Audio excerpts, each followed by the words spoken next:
os componentes? Você não vai representar ninguém. Quem tá na frente?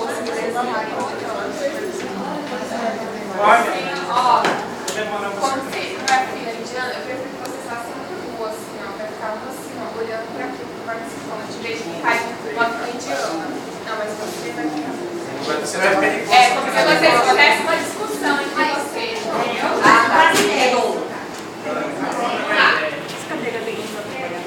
Então, aí nós temos as varinhas, né? Que estão aqui na frente. Vocês vão ter que abrir a varinha em 2 minutos.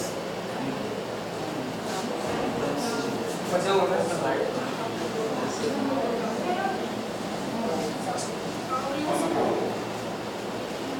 Contando 1 minuto, vocês têm que abrir a varinha sem as mãos. O representante de cada grupo, você tem que chupar a varinha sem usar as mãos. Tem que abrir o pacote sem usar a mão. Chupar a varinha? É, tem que abrir E aí é cada Amanhã está no Face. Pode abrir, eu sou Quem que vai abrir? Pode tirar da minha cadeira? Eu entendi. Posso usar mais alguém? Não, eu posso tirar a bolinha da cadeira. Vocês que vão ter que descobrir isso aí. Vamos lá. Ah, o grupo, no caso. É o grupo. Mas o grupo pode auxiliar. Ah, tá. O grupo pode auxiliar com a mão? Tem que abrir, né? Tem que abrir. Tem que abrir a varinha sem as mãos, entendeu? O representante. Eu não posso usar as mãos. O representante O representante do grupo não Olha pode aqui, usar a mão. ó. Deixa eu usar a mão da varinha. Vocês podem abrir a varinha, mas não com suas mãos.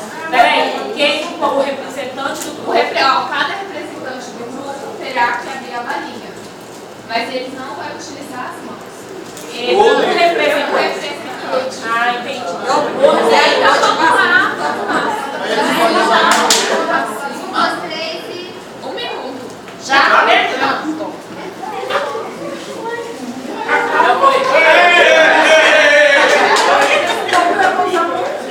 Nós podemos. Aqui, ó, já primeiro aqui, ó.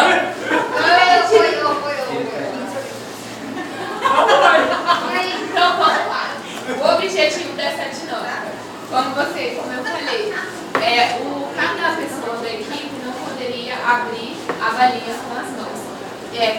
Cada pessoa representante no caso. O que nós queremos demonstrar? Que é necessário, ainda mais para aqueles que estão entrando na empresa, que eles já tenham esse espírito, né? Esse espírito de equipe, esse espírito de coletividade, porque todos nós temos que trabalhar juntos.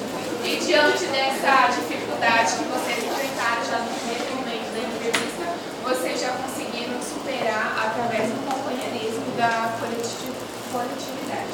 Então, o objetivo disso foi essa questão do trabalho.